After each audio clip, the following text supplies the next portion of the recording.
pikiran itu adalah sumber penderitaan. Sekaligus sumber kebahagiaan. Tergantung bagaimana kita mengendalikan pikiran. Nah, kebanyakan kita kan mau nanya nih, sebenarnya orang kita nih banyak apa? Tipe orang yang berpikir apa tipe orang yang banyak pikiran? Iya. Yang ada banyak pikiran. Banyak pikiran bukan tipe berpikir. Gitu. Karena banyak masalah jadi banyak pikiran. Iya. Iya kayak gitu. Iya, sederhananya contoh apa ya? Lapar kan bisa ngilangin dengan makan. Iya. Tapi karena banyak pikiran, menunya ribuan menu ya. Iya. Ada yang pengen ini. Wah, gue pengen makannya di sini. Betul. Pakai ini. Nah, di sini mah gak enak. Gue pernah makan di sono. Udah muncul tuh kan. Pikiran. Makanya sampai bikin usaha ya. Bikin cabang ya kan. Itu buah pikiran. Padahal cuma perkara substansinya ngilangin rasa lapar. Ya kan. Jadi sampai kita berpikir liar seandainya manusia diciptakan tanpa raga itu kayak apa? Cuman pikiran aja. Tanpa raga gitu ya. Iya kan? Kayak hologram gitu kali ya. Nah, iya. Kayak hologram ya. Coba, ya. Bayangan dah kalau apa dikatakan itu gitu. kan? Kan nggak pernah kepikiran tuh. Jadi masalahnya kita kan nanti matinya tanpa raga kan? Kan raga menjadi tanah, kembali ke tanah. Iya. Jiwanya kembali. Balik Tuhan. Kan bagian dari dia kan. Cuman kan karena kita sudah terbiasa berpikir bentuk ya, maksudnya nanti bentuknya jadi apa gitu. Iya. Iya, seperti kita nih kumpul nih. Dari tadi yang merasakan kehadiran kita kan diri kita yang bukan bentuk. Kita dari tadi tuh nggak pernah mengamati bentuk kan.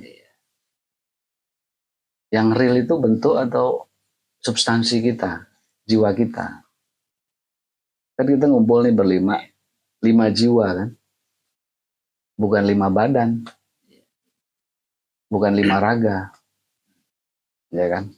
Berarti di alam barzahi nanti itu yang ada adalah bentuk-bentuk jiwa. Gitu. Bukan bentuk raga. Nah, bentuk-bentuk jiwa di alam barzah itu disebut badan jiwa. Nah, jadi beda badan kita hari ini di bumi, di dunia hari ini, raga bersifat jasmani ini, physically, materi kan. Tapi kan kita mengukir perjalanan hidup kita ini kan mengukir kehadiran jiwa kita. Sehingga orang mengenal kita sebagai A, sebagai B gitu kan. Yang dia kenal itu tentang kita itu sebetulnya jiwa kita, bukan raga kita. Maka jiwa kita yang dikenali itulah menjadi bentuk namanya. Nah, bentuk ini disebut badan. Jadi badan di alam barzah itu bukan materi lagi, tapi wujud nyata yang nggak bisa dimanipulasi, nggak bisa dioperasi plastik gitu. Apa adanya. Nggak bisa dikotak-atik. Nggak bisa dikotak-atik. Kalau sekarang kan yang pesek bisa dimancungin. Sehingga ketemu lagi, wih, dulu si Ayu itu jelek, sekarang kok cakep banget. Operasi Korea ya. Nah besok bentuk jiwa kita itu, badan jiwa kita itu nggak bisa dioperasi. Apa adanya. Begitu. Nah, bisa nggak dikenali? Sangat bisa. Sebagaimana kita mengenal jiwa kita hari ini. Maka sering kali kita muncul pertanyaan, yang mengenali jiwa kita siapa sih 100%? Ya diri kita. Karena bentuknya nyata. Saking nyatanya, nggak perlu visual lagi dalam bentuk materi-materi tadi. Itu. Jadi saking nyatanya itu ternyata nggak bisa ada visualnya. Kasih sayang kita mencintai orang tua kan nyata. Bentuknya apa? Bentuknya itu nyata, kenyataannya kita mencintai. Ya banyak bentuknya mungkin pengabdian. Nah, akhirnya dibahasakan. Bentuknya apa tadi? Pengabdian, terus menolong, mencintai. Ya pokoknya segala macam kebaikan yang kita lakukan lah di dunia ini. Untuk apa? Untuk menyenangkan jiwanya orang tua, bukan raganya orang tua. Menyenangkan jiwa ya. Jiwa. Banyak kok orang-orang tua hari ini yang raganya sehat, rutin ikut program game ya karena duitnya banyak, tapi sepi jiwanya dari panggilan anak cucunya kan. Kalau ketemu paling seminggu sekali, weekend aja, itu juga formalitas ya kan. Nah, kehadiran jiwa inilah seringkali diabaikan. Nah, masalahnya sekarang bentuk jiwa kita ini kadangkala sulit diterima oleh masyarakat yang menganggap bahwa segala sesuatu harus berbentuk visual, materi. Sehingga kalau kita ingin berbuat baik harus dalam bentuk materi. Bagaimana kalau orang yang nggak punya materi, sementara dia berjiwa baik, pasti dong dia berbuat baik dong. Nah, karena dia nggak punya uang, akhirnya dia dengan apa? Ucapan santunnya, ramahnya, negornya, senyumnya, maka sebaik-baik sedekah atau seringan-ringan kan misalnya senyumnya. Itu menggambarkan bahwa jiwa yang real itu sebetulnya bentuknya nyata. Sehingga dalam bentuk nyata itu nggak bisa divisualisasikan. Nah, celakanya kalau kita meyakini jiwa kita ini adalah tubuh kita, raga ini adalah jiwa kita. Itu. Sehingga dia membangun apa? Validasi untuk mengokohkan pengukuhan saya loh. Validasi. Nah, akhirnya dia kejar, dia bangun apa? Predikasi. Ya kan? Palsu jadinya. Jiwa yang palsu. Jiwa yang palsu. Jiwa yang terwarnai. Nah, jadi sosok Nabi Musa misalkan. Ya. Kenapa Nabi ditulis dalam kisah-kisah Quran kitab suci? Karena dia menjadi sosok jiwa yang bentuknya nyata. Kemuslimannya Musa itu nyata. Nah, hari ini kita muslim. Pertanyaannya, kemusliman kita nyata nggak? Nyata apa enggak? Jelas. Pasti diragukan ini. Gitu. Jadi apa namanya? Ya Musa kan istilahnya dulu juga ketika dibuang oleh keluarga Fir'aun kan, terusir gitu kan, dia kan juga hidupnya susah ya kan, tapi terus menyampaikan hikmah-hikmah atau dakwah. Sebetulnya dia bukan mengada-ngada, tetapi dia hadir sebagai dirinya sendiri yang apa? Yang nyata bahwa saya hidup itu jiwa saya begini gitu. Sehingga orang menyebutnya dia apa? Pendakwah lah atau utusan Allah. Karena dia nggak neko-neko pribadinya. Ya kan? Nah, yang sulit itu kan jiwa ini berubah-ubah setiap detik. Besok jadi ustadz, ya kan? Nggak lama kemudian ditemui kasus ada media meliput dia mencabul, ya kan? Kan nggak sedikit kasus kayak gitu. Dia punya pesantren banyak, tapi banyak melakukan penyelewengan dan seterusnya. Ya walaupun ini kasuistik, tapi kan itu fenomena. Nah, masalahnya tadi, apakah kita sudah mampu menampilkan bentuk asli jiwa kita yang muslim? Gitu. Kalau raga bisa kita setting ya kan? Iya. Besok pagi kita ke pasar Tanah Abang, beli Bagi-bagi. nggak beli pakaian apa? Gamis. Gamis ya. Iya. Nah, dapet tuh predikat ulama. Ya. Jadi hari ini kita hidup dalam kondisi kepalsuan. Dan celakanya itu membanjiri. Jadi kalau ada kisah Nabi Nuh, dulu umatnya tenggelam karena dibanjiri oleh laut ya kan, air bah. Sekarang juga konteksnya sama. Jadi kisah Al-Quran, kisah Nabi Nuh ya, kan itu ditulis di riwayat dalam kitab suci ya. Namanya kitab suci berarti dia bukan peristiwa masa lalu aja, tapi selalu up to date setiap saat. Nah, disinilah banyak mutasabihat yang harus didalami. Maksudnya gini, kan nggak ada orang yang mempertanyakan, misalkan begini, kan masyarakatnya Nabi Nuh kala itu kan air makin hari makin naik. Lalu kemudian satu demi satu tenggelam. Nggak ada itu pertanyaan atau didapati sebuah peristiwa ada orang minta tolong. Ini kalau kita lihat orang tenggelam, Pak, terlepas dia itu pribadinya apa benar apa enggak, ketika dia tenggelam, mau tenggelam, pasti minta tolong. Tolong. Tapi di kisah Nabi Nuh tidak ada satupun manusia yang ketika air laut naik, dia nggak mau minta tolong. Bahkan anaknya Nabi Nuh dalam riwayat ikut tenggelam. itu Nggak minta tolong ya. Nabi Nuh, wahai anakku, sini naik perahu. Enggak, Pak. Masuk akal enggak? Enggak. Orang yang tukang mabok sekalipun, ya, ketika dia kebanjiran, ya, pasti tolong gitu. Itu natural, Manusiawi. manusiawi. Tapi ada peristiwa, gitu kan. ya, Pasti ada belas kasihan gitu. pasti. Artinya pasti ada orang minta tolong.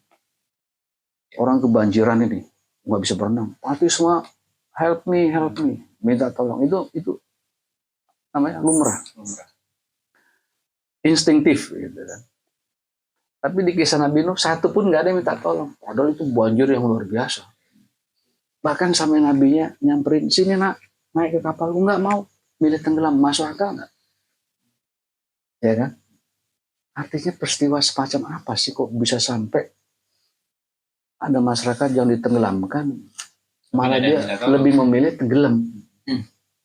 Nah, artinya banjirnya itu sudah menjadi bagian dari hidup mereka, yang mereka sudah asik dengan kehidupan semacam itu. Sehingga ketika dicoba untuk diangkat martabatnya keluar dari kehidupan yang membanjiri kalian itu, kalian akan selamat. Hari ini, Pak, semuanya banjir. Setiap detik informasi membanjiri gadget kita. Benar nggak? Iya. Banyak para pengamat pendidikan bicara, jangan main handphone lebih dari 2 jam sehari. Terutama untuk anak-anak misalnya. Singkat cerita, sehari-hari hari ini orang tidak lepas dari handphonenya. Informasi awalnya mungkin positif ya, lama-lama banyak yang hoax. Jadi informasi hoax itu membanjiri dan itu tetap dikonsumsi.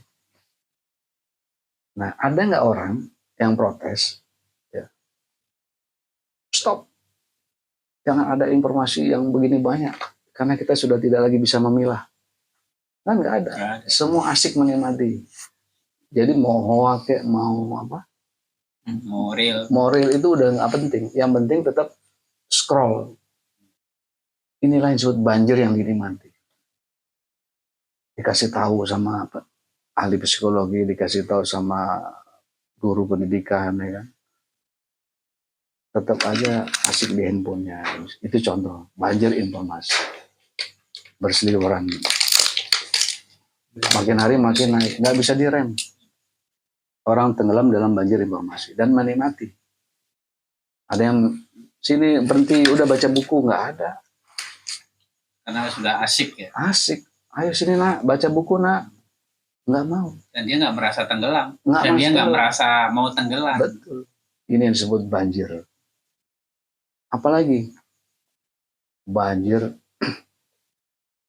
ekonomi, bentuk finansial hari ini dari mulai pinjem apa, ojol ya, pinjol ya, pinjaman online, sampai segala macam variannya yang notabene menyusahkan, tetap aja dibanjiri. Ya kan, datang ke Pegadaian nggak bisa nebus, ya udahlah. Pokoknya semua finansial banjir, pilihannya macam-macam. Kredit yang katanya itu bunga haram tetap aja banjir. Karena asik gitu dalam kebanjiran. Budaya, jangan ditanya, banjir budaya. Sehingga bangsa kita hari ini kehilangan jati dirinya. Ditanya, budaya asli Indonesia apa? Ya kan? Bingung. Kalaupun bisa jawab, sejak kapan itu ada? Wah, Banjir politik hari ini sedang ramai, demo sana sini, ya. Dan semua asik gitu. Padahal nyata-nyata demokrasi yang hidup hari ini ternyata nggak sempurna kan. Pemilu sudah diadakan, tapi tetap aja bagian masyarakat yang nggak terima atas presiden yang terpilih, suka tidak suka, malah menyerang terus setiap hari. Dibanjiri kita dengan apa? Kebencian. Ya proksi-proksi kebencian, ya kan. Dan tetap masyarakat dia menikmati. Tetap besok pemilu lagi ya dan seterusnya. Banjir pendidikan jangan tanya. Kita sampai bingung pendidikan ala Indonesia itu kayak apa sih? Nggak punya ya itu ya. Nggak punya. Semua terbanjiri. Dan kita berusaha untuk keluar dari ini nggak asik. Nah, substansi mana banjir itu? Banjir konsumtif, ya kan? Semua orang ingin punya mobil. Banjir Kalau informasi. ditanya penduduk Indonesia yang jumlahnya hampir 300 juta, Anda kalau punya duit pengen beli mobil, beli. Bayangkan. Tidak ada satu orang, enggak, saya nggak mau beli mobil. Enggak, pengen punya mobil semua. Pengen punya rumah banyak. Itu namanya banjir hasrat, Banjir keinginan. banjir keinginan. Apalagi Pak, coba tinggal sebut. Semua banjir. Fashion banjir, ya kan? Dengan segala macam stylenya. Kapalnya temannya. Nah, pertanyaannya, ada nggak kapal yang sedang berlayar? Menyelamatkan yang banjir. Iya, Namanya kebanjiran. iya yang nggak kena banjir. Kapal. Ya lihat aja kisah Nabi Nuh itu. Kalau kisah Nabi Nuh itu terjadi, hari ini ada. Kapal Nabi Nuhnya ada yang tidak kena banjir. Yang dia bikin itu jauh sebelum akan terjadinya banjir hari ini. Ada. Mungkin lain waktu kita bahas itu, tapi yang penting pasti ada. Tinggal mau nggak Naik kapal itu. Ya, mantap tuh. Kan kita aja kapalnya. Ya kan pertanyaannya mau apa enggak? Gitu. Bukan ada atau tidak. Mau apa enggak? Berarti besok gitu ya kan. Membahas kapal. Gitu. Jadi cerita Al-Quran itu bukan kisah masa lalu. Dongeng. Kalau kisah masa lalu bukan kitab suci namanya. Dongeng ya. Dongeng, fiksi. Jadi kalau ada sebagian orang bilang kitab suci itu fiksi, ya karena dia hanya menangkap mana muhkamatnya aja, harfiah aja, letterlock aja. Nggak ada kesuciannya. Nggak ada pembelajaran. Belum lagi kita melihat sosok Nabi Musa. Dia Nabi, tapi dia perintah oleh Allah untuk berguru dengan seseorang, ya kan? Yaitu kita kenal sebagai Nabi Khidir, kan? Gimana mentranslate substansi memahami ini? Kan banyak tuh. Tongkat Musa. Kalau hanya diartikan harfiah tongkat Musa, ya buat apa kita baca? Ya kan? Menghafal sesuatu yang nggak memberikan substansi untuk apa? Pasti substansi terjadi detik ini juga. Karena Al-Quran sebagai kitab sempurna, berarti dia sampai yaumil akhir berlaku. Sempurna. Setiap detik berjalan. Dan mengandung hikmah ya. Hikmah apa yang hari ini terjadi itu apa ya? Nah, kita sudah lari dari kitab suci kita sendiri. Mau nyari kitab apa? Kitab Google kan? Nah, orang lari ke Google ya kan. Kitab Google ya kan. Sehingga ini semua orang kebanjiran. Karena sudah pakai kitab Google ya kan. Kitab Al-Quran dari Tuhan. Cuekin. Ya. Bahkan untuk membaca kitab suci aja Al-Quran kita ke Google. Google, iya. Ini kan fenomena nih. Iya betul, iya kan. Kitab suci aja kita ngambilnya di Berarti Google. yang murni itu Al-Qurannya apa Google-nya ya kan? Makanya. Masa untuk mencari yang murni, yang sejati, yang orisinil, kita mencari yang palsu ya kan? Iya. Wah, udah eden gitu ya. Udah zamannya udah zaman. Inilah fenomena kebanjiran. Ya. Ada lagunya ya kan. Mana tuh? Ini zaman edan. Ini zaman edan. Ya gitu lah. Tapi ya manusia tadi masyarakat nggak merasa banjir, nggak merasa mau tenggelam, Nggak mau, karena tadi nggak merasa dia. sudah habitat, ya kan? Iya. Mayoritas seperti itu. Iya. Jadi aneh ketika dia harus naik kapal perahu yang bukan habitatnya. Dia tidak mungkin menginginkan habitat yang baru atau peradaban baru. Nggak mungkin. Justru dia menolak. Kita ingin menangkap substansi cerita kewahayuan itu. Kalau dia hanya bercerita tentang kejadian yang bersifat parsial, buat apa diceritakan di dalam kitab suci? Artinya manusia generasi yang akan datang itu harus lebih dalam memahaminya. Makanya kita diberi ruang sebebasnya untuk menafsir. Karena memang tuntutan zaman. Artinya gini, kualitas diri kita hari ini, ya mental kita, pikiran kita, ya kecerdasan kita, jiwa kita, segala macam itu adalah manifestasi yang di era kita. Kualitas kita hari ini ya kita hari ini kan. Nah, maksudnya begini, kalau kita punya anak dan kita punya anak nih, kan kita nggak menginginkan anak kita lebih buruk dari kita, benar? Iya. Kualitasnya tentunya kita berharap jauh lebih baik dari kita hari ini. Ya, cucu kita diharapkan lebih baik lagi dari anak kita. Sehingga di generasi berikutnya cucu kita itu nanti kualitas dirinya seperti malaikat. Gitu loh maksudnya. Meningkat ya. Ya iya dong. Jadi grade penciptaan Tuhan itu begitu, dari mulai hewan yang najis kan, hewan ternak, hewan buas, terus ya kan? menyempurna, kemudian ciptakanlah manusia, sebelumnya tumbuh-tumbuhan, lalu manusia, lalu ada malaikat dan seterusnya. Itu sebetulnya menceritakan grade kualitas jiwa.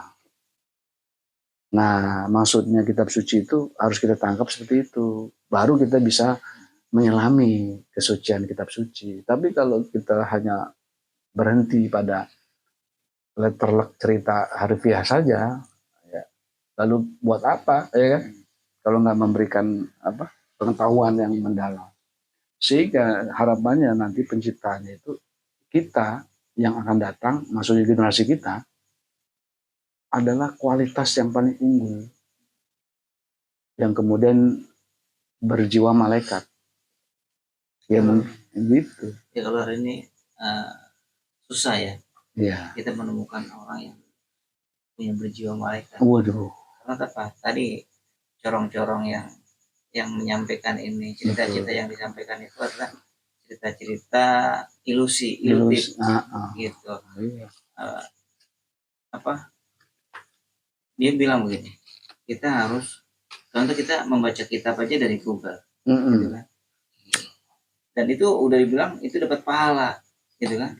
Kita baca kita dapat pahala, mendengarnya dapat pahala. Jadi orang ya udah nggak mau tahu isinya, gitu. Ya, itu. Karena udah diiming-iming, baca aja, mendengar aja dapat pahala, apalagi membaca, gitu kan? Udah akhirnya gue bikin rumah dapat masjid dah. Nah, betul. Dengerin aja lah, dapat pahala ini. Ya ada gitu ya kan. Jadi males. Apalagi berpikir ya.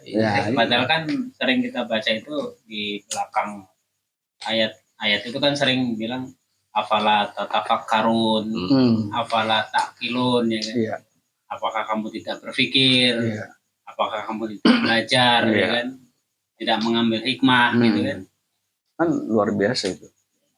Karena baca doang. Jadi alih-alih agama memberikan jalan keluar bagi solusi yang dihadapi oleh masyarakat, malah menambah-nambah derita, malah menjerumuskan.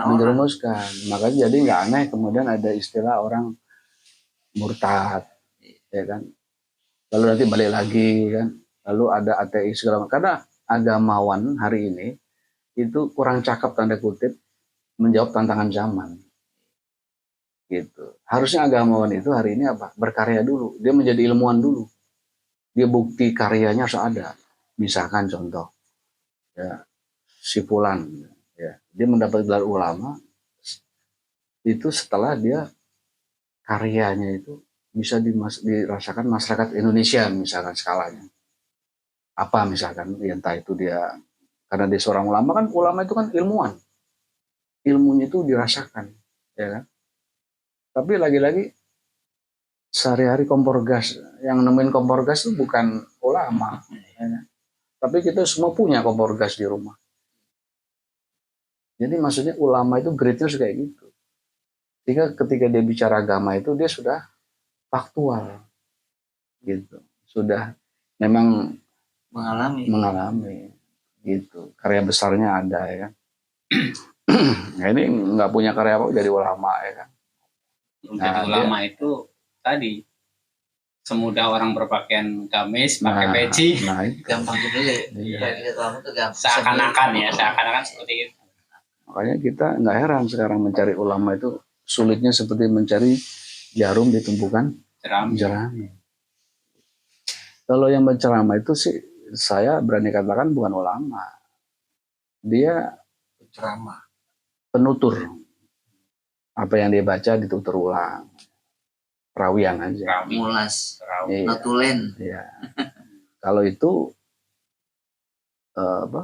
butuh hafalan aja. Kerja beratnya menghafal aja. Setelah hafalannya hafal, disampaikan ke publik. Jadi nggak ngalamin. Nah, dia sendiri nggak ngalamin. Hari ini banyak itu. Konten-konten kreator mereaction. Kamu juga mereaksi. Dia nggak ngalamin itu. Bahkan melakukan enggak. Orang dia cuman mengcopy ulang aja kan. Apa tuh namanya? Mengcopy, mereaksi. Dia menceritakan pengalaman orang. Nah, iya. Padahal tubuhnya sendiri itu butuh pengalaman, mata. Melihat dulu kan, baru kita bisa bercerita. Telinga mendengar dulu. Artinya tubuh kita saja sudah memberikan hikmah gamblang bahwa dia aktual dulu. Sekarang punya telinga, kalau nggak pernah dengar namanya nggak bisa disebut punya telinga kan. Artinya tubuh saja sudah memberikan reaksi, dia faktual gitu. Baru bisa digunakan kita kan. Tapi ini ada orang yang berbicara agama panjang kali lebar, tapi dia nggak faktual. Gitu. Tidak lebih sebagai penutur ulang, tutur tinular ditular-tularkan. Nah jangan sampai kita melahirkan generasi berikutnya seperti itu. Maka penderitaan, kezaliman akan terus kita alami. Nah, makanya saya bilang generasi kita yang akan datang harus kualitasnya menjadi malaikat